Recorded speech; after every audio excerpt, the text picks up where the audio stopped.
How's it going, everybody? Thank you all very much. I always appreciate you watching.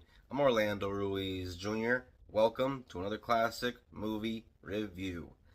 This is my review of a classic black and white neo-western from 1948 from director John Huston, one of the greatest directors of all time, who had a great debut with his very first film, 1941's The Maltese Falcon.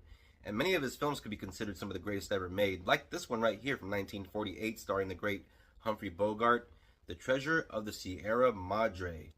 This is a movie that has a terrific story with a great cast. You have the director's own father in a supporting role, Walter Huston, who also won an Academy Award for his role in the film as the character of Howard.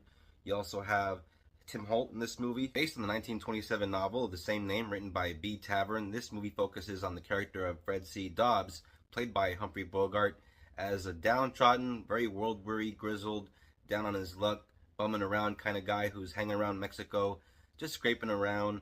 He meets another guy, Bob Curtin, played by Tim Holt. The two of them become friends. With a very little bit of money that they have, they find a very cheap place to sleep for the night. And during their stay, they end up meeting this old guy, Howard, played by Walter Huston, who has a lot of experience as a prospector looking for gold.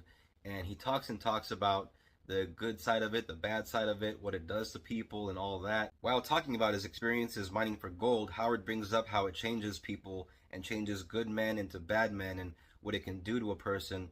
And after listening to all that talk for quite a bit, Fred begins to take an interest in the whole concept of mining for gold and even takes into account the things that he's talking about in terms of, will it change him, will it turn him into a bad person and all that. And Fred really begins to talk himself into it, telling himself that, it's not really the gold, it's not the gold's fault, it's the people. If a bad guy is digging for gold, he's going to be a bad guy either way. And so Fred believes that he can overcome that whole idea and stay a good guy through and through. But can he? That's the thing. And so he really begins to take an interest in all the gold talk to the point where he decides he might just want to give it a try since he has nothing else going on. So he recruits his new buddy, Bob Curtin, that he just met down there, and he asks the old guy, since he has all the experience, what will we need to bring and all that, and do you want to come along and help us out? And so the old guy has nothing else going on, and he kind of wants to, get back at it. Howard shows them the ropes of how to prospect. They end up finding a bit of gold. It's not exactly what they thought it would look like. It looks a bit more like sand when they find it, and Howard shows them what to look for and what not to look for when mining for gold and all that.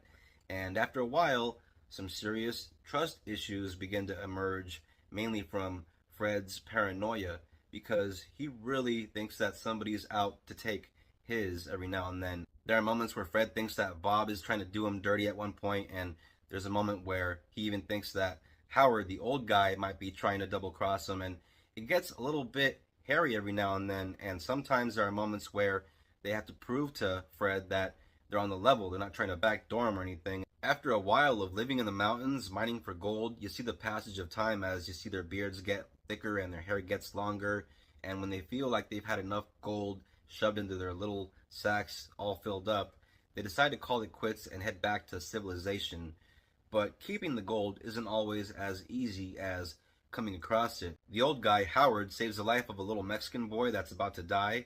And so the villagers, in return for him saving the little boy's life, want to keep him in the village and shower him with gifts and food and have women fanning him. Because he doesn't want to piss them off, the other guys decide, you know what, we'll go on without you and we'll hold on to your share of the loot.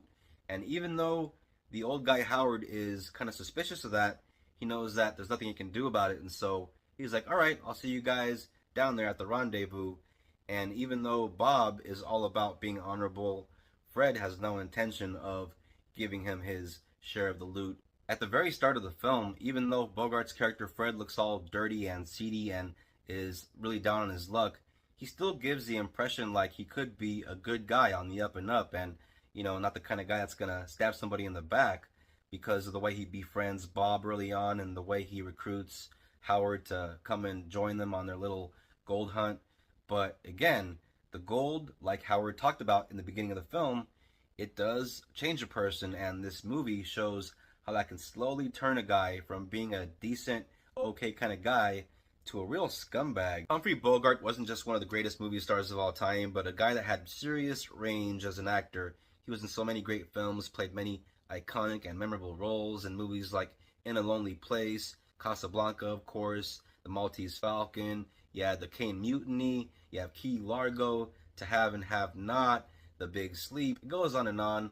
One of the greatest to ever do it.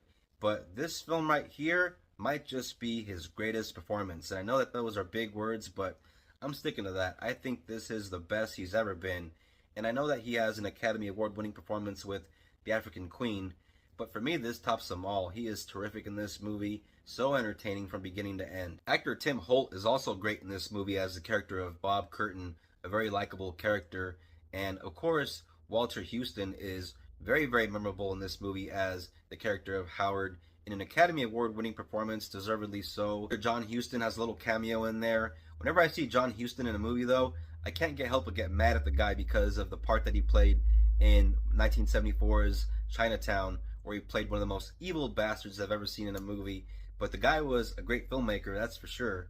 And this movie also has a little scene that would get parodied in so many TV shows and other movies. I'm sure you've seen it, where somebody says, "Badges?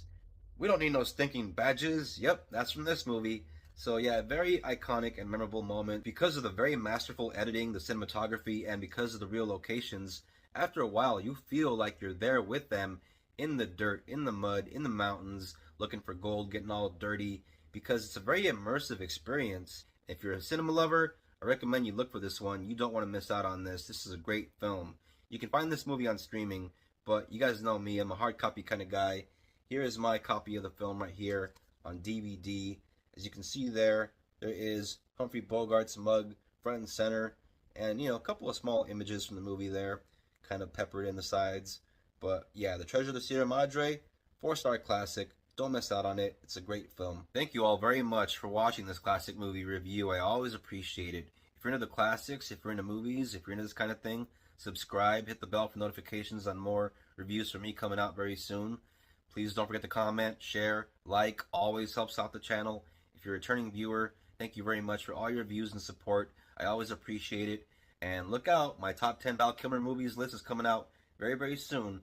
Probably not my next video, but the video after, so look out for that. Till next time, everybody, peace out. God bless.